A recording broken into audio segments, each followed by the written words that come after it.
The telegram arrived on a Tuesday afternoon, folded tight and creased like it was ashamed of what it carried, and by the time I finished reading it my hands were shaking so hard I had to sit down on the curb outside Miller's Gas and Service. "Your brother missing in action." That was all it said. I must have read those 4 words 100 times while the July sun baked the pavement and the smell of gasoline and hot rubber curled up around me.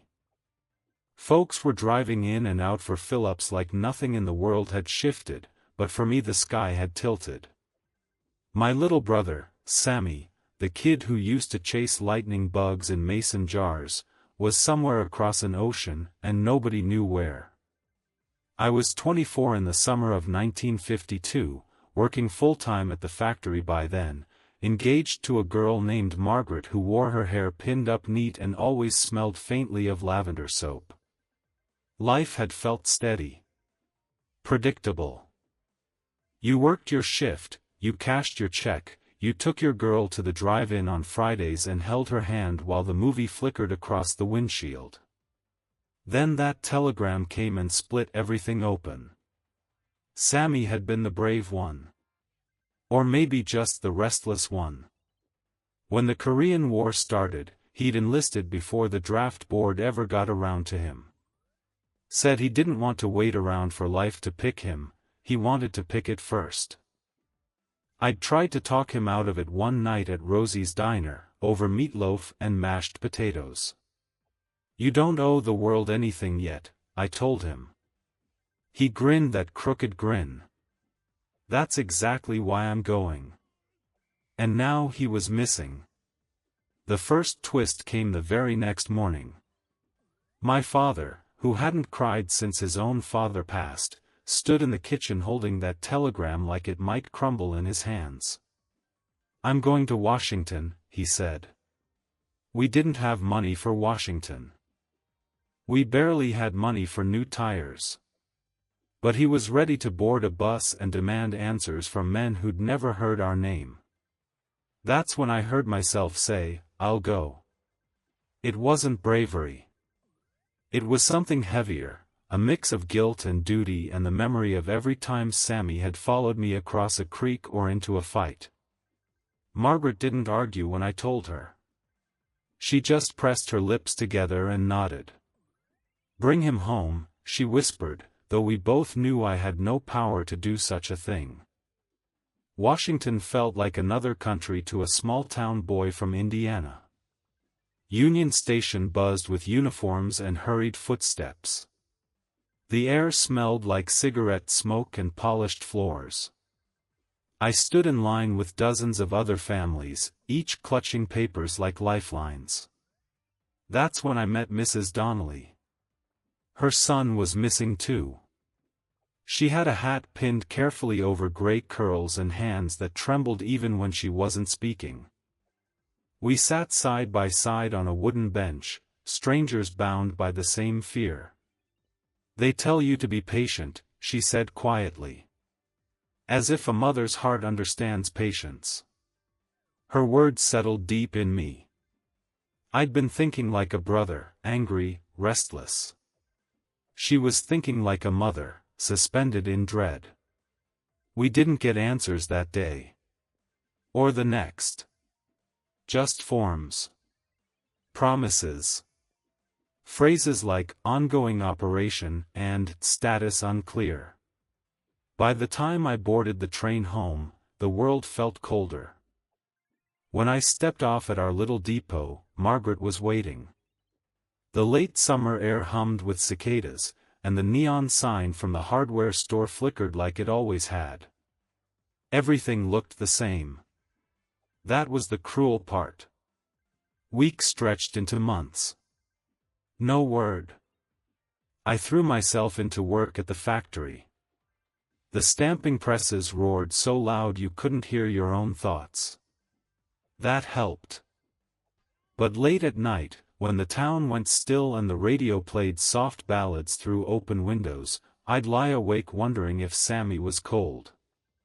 If he was alone. Then came another letter, not from the army, but from a man in Ohio. He claimed he'd served alongside my brother. Claimed Sammy had been taken captive after an ambush. Claimed he'd seen him alive. Hope can be more dangerous than grief. It surges through you so fast you don't know where to put it. My father wanted to believe it outright. My mother was afraid to. I didn't know what to think, until I read the last line of the letter. If you can send $200 for information, I can tell you more. $200 might as well have been $2,000. It was a fortune to us.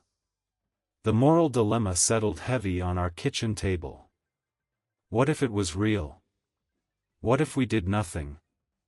Margaret surprised me that night. She reached into her dresser drawer and pulled out the envelope where we'd been saving for our wedding. "Use it," she said.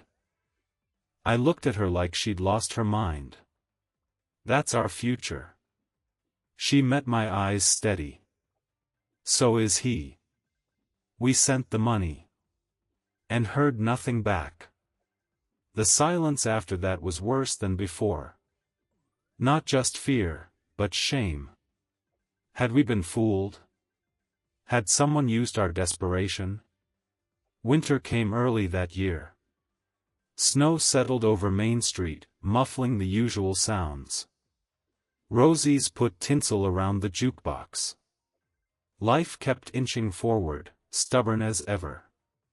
Then, in February, another telegram arrived. This one said, "Confirmed POW." He was alive. I can't describe the way my mother sank into a chair and laughed and cried at the same time.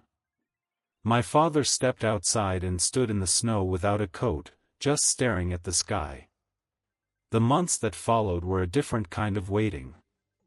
Now we knew he was somewhere, in a camp, in captivity. Letters were scarce and heavily censored. But one came, written in Sammy's familiar slant. "Don't let Ma worry too much," he wrote. "Tell Danny he still owes me $5. I must have read that line 100 times. Even in a prison camp, he found a way to tease me.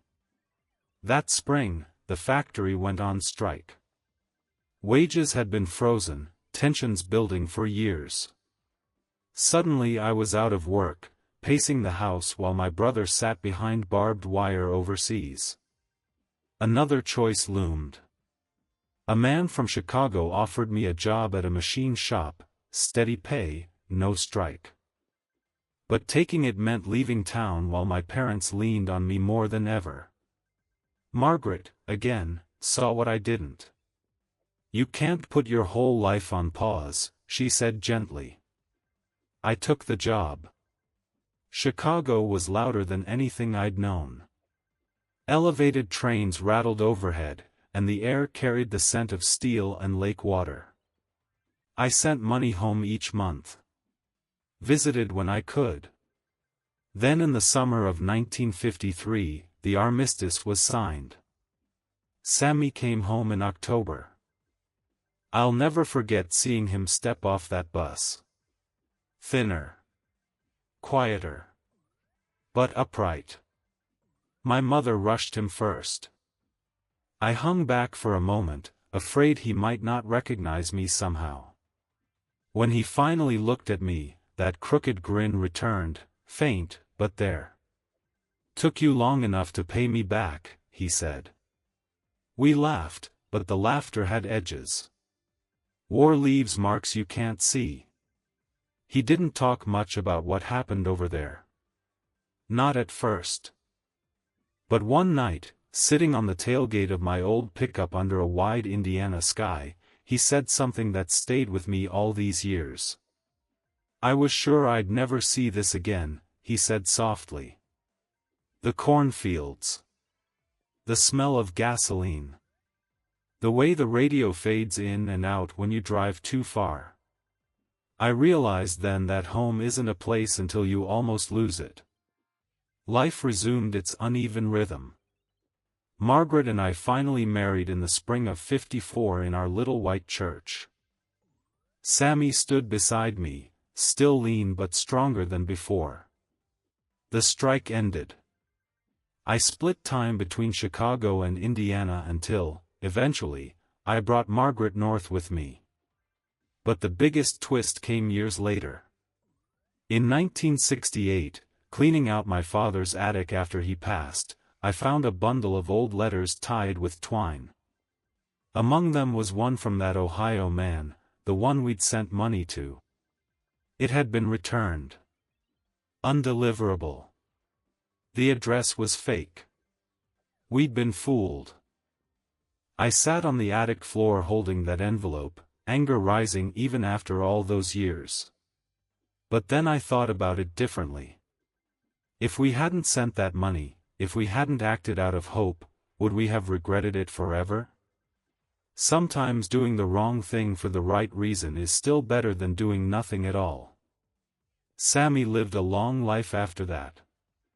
Married. Had children. Laughed often, though he startled at loud noises until his last days. He never let bitterness root too deep. As for me, that telegram taught me something I didn't understand at 24. You can't control the storms that roll through your life: war, loss, deception, fear. But you can decide how you stand in them. I learned that love sometimes looks like sacrifice. Like handing over your wedding savings without hesitation.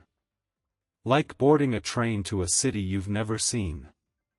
Like believing in someone even when you're afraid to hope. And when I think back now, to that hot July afternoon with gasoline in the air and paper trembling in my hands, I don't just remember the fear. I remember the choice. To show up. To lean in. To carry the weight together instead of alone. That's what shaped me more than anything else. Not the telegram. Not the war. But the decision to answer it.